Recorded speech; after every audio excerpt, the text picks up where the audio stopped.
Bonjour à tous chers rock lecteurs. Aujourd'hui, je vous retrouve pour un nouveau numéro de votre émission favorite sur la littérature jeunesse. Au sommaire de cette émission, nous commencerons avec les amuse-gueules présentés par le duo Mélissa et Maël, puis par Mathéo. Ensuite, nous passerons au plat du jour s'intitulant « Délivrez-moi » concocté par Angélique. De plus, nous aurons droit à un sushi préparé par Alexis avec un manga de Satoshi Kon.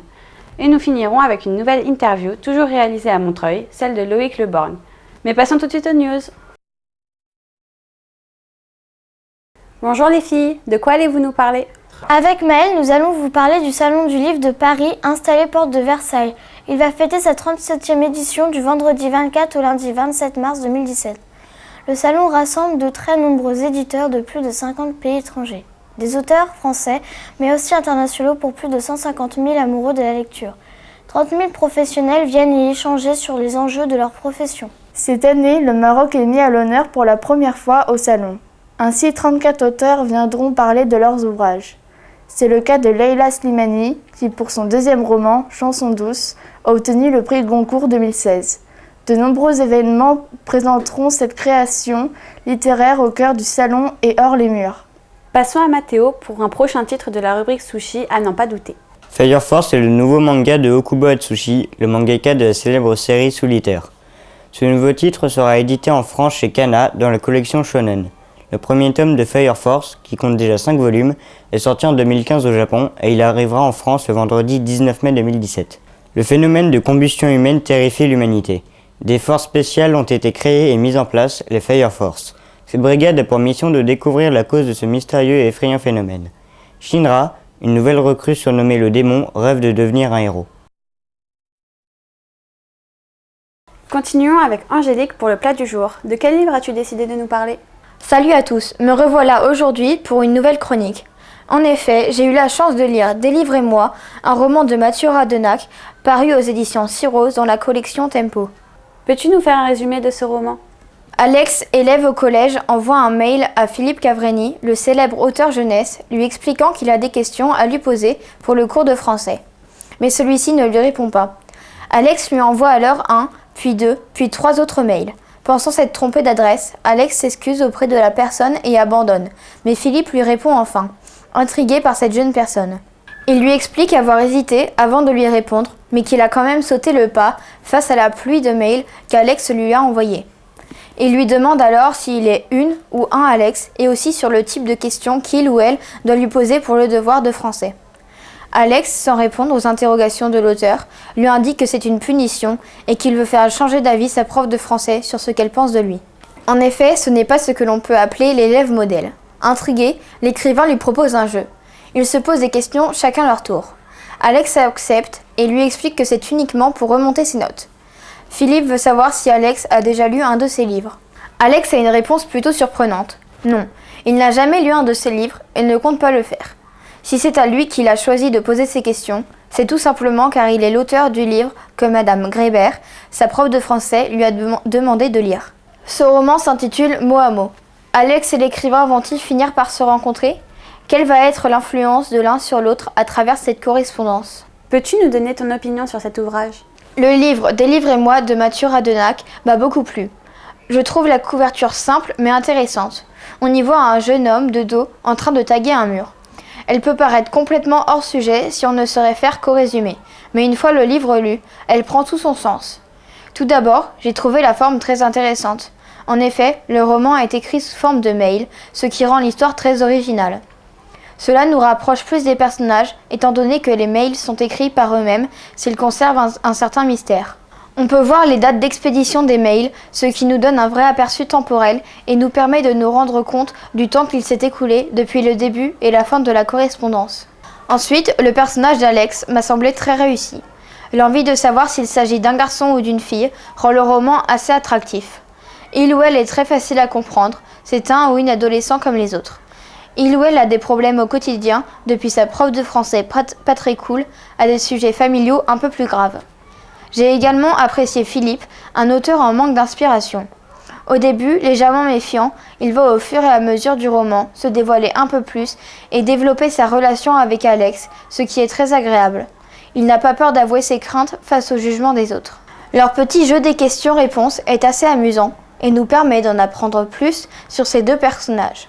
En effet, cette correspondance fait que l'on ne sait rien d'eux au départ et ces échanges font que l'on en apprend sur leur personnalité l'un à l'autre et cette touche de mystère apporte un vrai rythme au roman. Pour conclure, Délivrez-moi de Mathieu Radenac est un livre intéressant à la forme peu ordinaire. Il se lit facilement et rapidement tout en racontant une belle histoire. Je vous le conseille vivement. Maintenant, place au sushi avec Alexis. Quel est le titre de ton manga? Bonjour chers lecteurs. Aujourd'hui, pour ma première apparition dans la rubrique sushi, je vous ai concocté quelque chose de spécial. Je vous présente Fossile de rêve de Satoshi Kon. Ce recueil de nouvelles est paru le 8 février 2017 aux éditions Pika. Fossile de rêve est une très belle anthologie regroupant 16 histoires courtes. Satoshi Kon est surtout connu pour ses films d'animation tels que Perfect Blue ou encore Tokyo Godfather. Pourrais-tu nous faire un résumé de ce recueil? J'ai choisi, pour vous montrer la variété de ce recueil, de vous raconter 3 histoires. Un été sous tension décrit l'été de 2 camarades de classe qui, au lieu de réviser pour leurs examens, décident de partir en vacances à vélo. Sur une route située sur une montagne, Kozuke, un des 2 adolescents, déraille en plein milieu des voitures. Pendant ce temps, son ami continue à pédaler sans s'en rendre compte. Plus tard dans la journée, les 2 amis se retrouvent pour se baigner à la plage. Pendant que Kozuke se baigne, Yoshiyuki regarde pensif une photo. Il pense à la fille dessus, qui est sa meilleure amie d'enfance. Soudainement, il entend un cri de fille en détresse. La Bête est l'histoire d'un seigneur du Japon, trahi par son beau-frère. Le seigneur s'enfuit dans la forêt accompagné de ses plus fidèles hommes. Sur le chemin de la fuite, il trébuche sur un cadavre complètement déchiqueté. Pendant ce temps, le beau-frère du seigneur, fou de rage, envoie ses hommes patrouiller dans toute la forêt à la recherche de son beau-frère. Car il sait très bien que si le seigneur revient vivant, il reprendra la place sur le trône. Seulement, ces hommes refusent de patrouiller. Pourquoi ? Parce que le gris fou traîne dans les parages. Dans Au-delà du soleil, les membres d'une famille rendent visite à leur grand-mère qui est à l'hôpital. Celle-ci est au seuil de la mort. La fille de la grand-mère apprend que celle-ci va être déplacée dans une autre aile. La famille, préférant aller à la plage, invente une excuse pour pouvoir partir. Les infirmières commencent son transfert. Au dehors, une infirmière débutante met le frein sur le chariot pour le bloquer. Seulement, le frein était mal mis et le chariot dévale la pente, emportant la grand-mère avec lui à travers toute la ville. Qu'as-tu pensé de ce manga? Sur une illustration de première de couverture plutôt intéressante, le manga Fossile de rêve de Satoshi Kon m'a tout simplement époustouflé. Ce florilège mélange habilement drame, humour ou encore science-fiction. Ces 16 nouvelles peuvent être lues dans n'importe quel ordre. Tout d'abord, j'ai trouvé plutôt intéressant le fait de récupérer des nouvelles de Satoshi Kon et de les regrouper pour en faire un beau recueil. Ainsi, on découvre des histoires toutes différentes les unes des autres. De plus, ce manga est un hommage à l'auteur décédé il y a 7 ans. On y découvre un préface écrit par Mathieu Bonhomme, lui rendant un dernier hommage. Ensuite, j'ai vraiment aimé découvrir le monde de cet auteur. On peut voir l'évolution des dessins, ce qui est vraiment très intéressant. De plus, l'auteur a utilisé des techniques différentes en passant d'une histoire en noir et blanc dans la majorité des histoires à un manga en couleur comme Picnic dans le cadre du film Akira. Quelle a été ton histoire préférée? Sans aucune hésitation, j'ai préféré Au-delà du soleil. Cette histoire courte est vraiment la plus amusante. Son humour décalé est vraiment la partie centrale de l'histoire.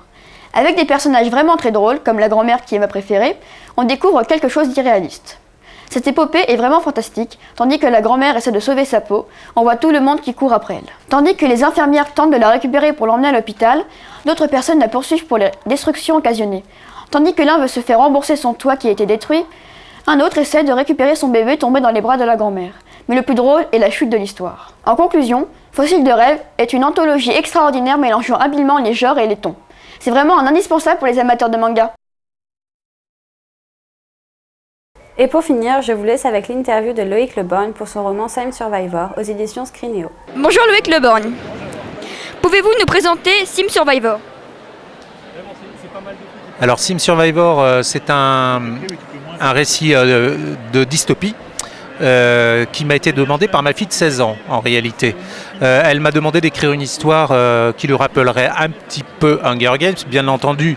Il fallait surtout pas que je fasse la même chose. Donc voilà, j'ai essayé de répondre à la commande de ma fille et tout en m'amusant aussi. Sim Survivor, en fait c'est un jeu de survie comme son nom l'indique, sauf qu'on ne sait pas si c'est dans la réalité ou s'il s'agit d'un jeu virtuel. Donc voilà, toute la question va être de le découvrir. Quand on se lance dans l'écriture d'une dystopie, comment réussit-on encore à être original avec tous les titres déjà sortis? C'est une très bonne question parce qu'effectivement, ce récit a d'ailleurs été refusé à ce titre par plusieurs éditeurs qui qui redoutait de proposer un récit qui ressemble trop à ceux qui sont déjà sortis. Alors, c'est tout simplement, je me suis basé sur les personnages, parce que c'est quand même fondamental dans un roman, c'est le personnage principal et le secondaire, enfin, les deux personnages principaux du roman sont essentiels. Donc j'ai créé un personnage qui est assez désagréable en fait, au début. Il est très égoïste, en fait on n'aimerait pas trop l'avoir comme ami, mais ce qui est intéressant c'est qu'il va du coup pouvoir évoluer. Et donc Sandro, ce garçon qui a 18 ans, il n'a pas du tout lui envie ni l'intention de participer à un jeu de survie, il préfère largement s'amuser dans des soirées, rigoler avec ses copains et draguer les filles. Et là, il va être obligé d'y participer et il ne pense qu'à une chose, c'est à le fuir, à essayer d'en sortir. Il va sans doute pas y arriver. Qu'est-ce qui vous a intéressé dans les mondes virtuels que vous avez créés? Alors donc, on ne sait pas si c'est virtuel ou réel. Ce qui m'intéressait, c'était de poser la question, de faire douter le lecteur. J'essaie de ne pas spoiler en même temps, c'est pas facile. Et si c'est réel, comment est-ce qu'ils ont fait pour créer un monde aussi étrange avec des créatures? Alors, je suis obligé de donner un petit indice là, parce que sinon on va pas comprendre. C'est que j'ai vu un jour une des premières imprimantes 3D. Et je me suis dit, alors j'ai aussi une sœur qui travaille dans la recherche médicale, et je me suis dit, si on arrive à créer des tissus artificiels organiques, de la chair artificielle en fait, et qu'on croise ça avec des imprimantes 3D, est-ce qu'on ne pourrait pas créer finalement n'importe quelle créature? Ensuite on lui rajoute un cerveau électronique et puis voilà quoi. Mais un robot en chair en fait. Donc voilà, est-ce que les créatures dans ce récit sont créées par des ordinateurs dans un monde virtuel ou créées par des ingénieurs avec des imprimantes 3D? C'est ça la question. Et voilà, encore un numéro de terminé. Mais nous revenons la semaine prochaine avec Nicolas. Vous pourrez nous suivre au Salon du Livre de Paris qui aura lieu dans une semaine. Nous vous ferons découvrir plein de bons titres grâce à toute une série d'interviews. À bientôt tout le monde!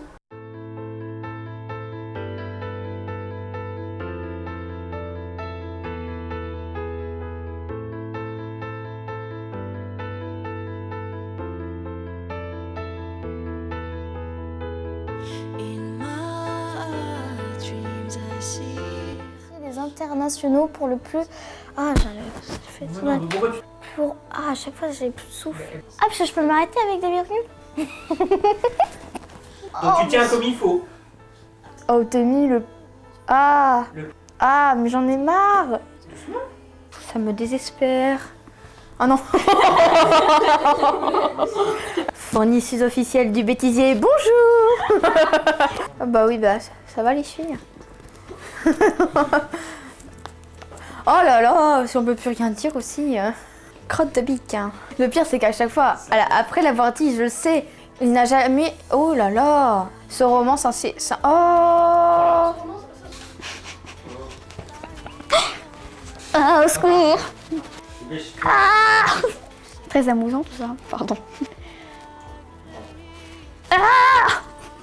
Pardon.